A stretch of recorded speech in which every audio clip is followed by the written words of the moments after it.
All right, for these next few, you're probably going to need to refer back to the heat values on the previous page. But we want to know how much energy is released when water freezes. So when we're freezing, we're going from liquid to solid. So that's an exothermic process. It's giving off heat to freeze. Okay, so that means we're going to be using heat of fusion. So for water, that's going to be 6.02 kilojoules per mole. So we got to be in moles. Are we in moles? We are not. Let's do that. 65.8 grams. Use whatever you use for water. I use 18.02. All right. Now, again, this negative is relative. That just means energy is released. So as far as I'm concerned, you can put the negative in there, or you can just kind of keep track of it. My posted answers, I don't think I put the negative in there because it's implied that it's released. All right, so here 65.8 times 6.02, and let's divide by 18.02. And is it okay if I round this to 22? Good.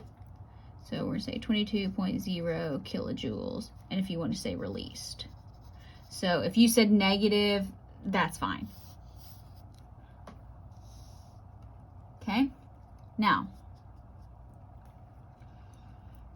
calculate temperature change when we're putting the ice in there. All energy is going to come from the water. All right, now some people are going to get all hung up on a mass discrepancy. Don't worry about that. That's more of a physics problem. All right, so what we need to do is we need to figure out, this is a two-step problem. If you look at this and you go, I don't know what to do, it'll be okay.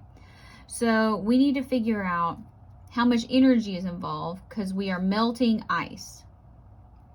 So here we're going to be melting the ice. When we melt the ice, we're going to be using this. All right, so that's going to be, it's going to be requiring this. So we need to put energy into this, into the ice to melt it. Okay, so we have 8.5 grams. Can we do this in grams? No, we have to be in moles. Water there. Okay, and we know that for every mole, we're going to have to put in 6.02 kilojoules.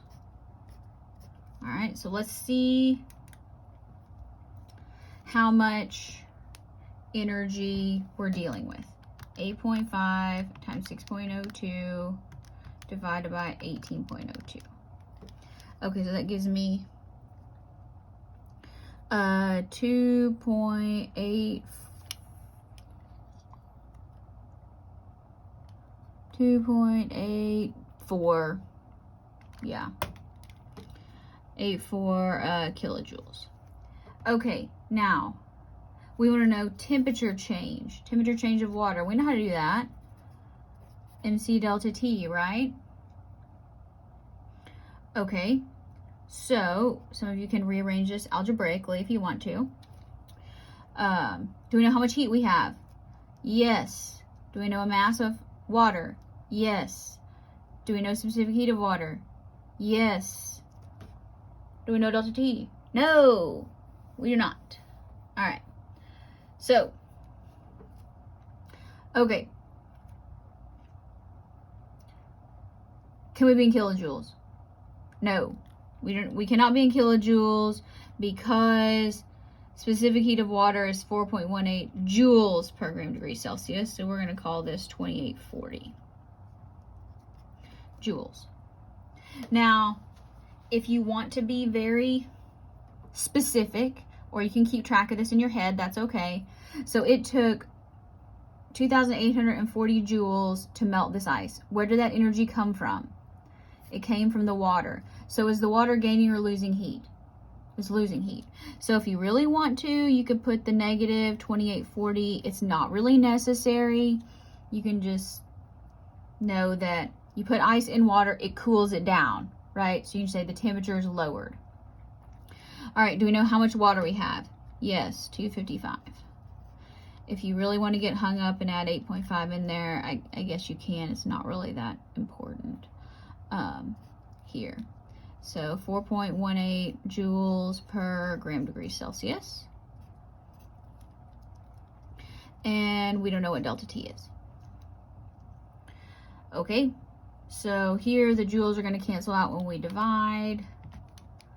So let's see here. Let's do 2840 divided by 255 divided by 4.18. All right, so if you want to say negative 2.66 degrees Celsius, you can. Or you can just say 2.66 and forget this and just say that it's that much cooler. Or you say 2.66 degrees Celsius cooler.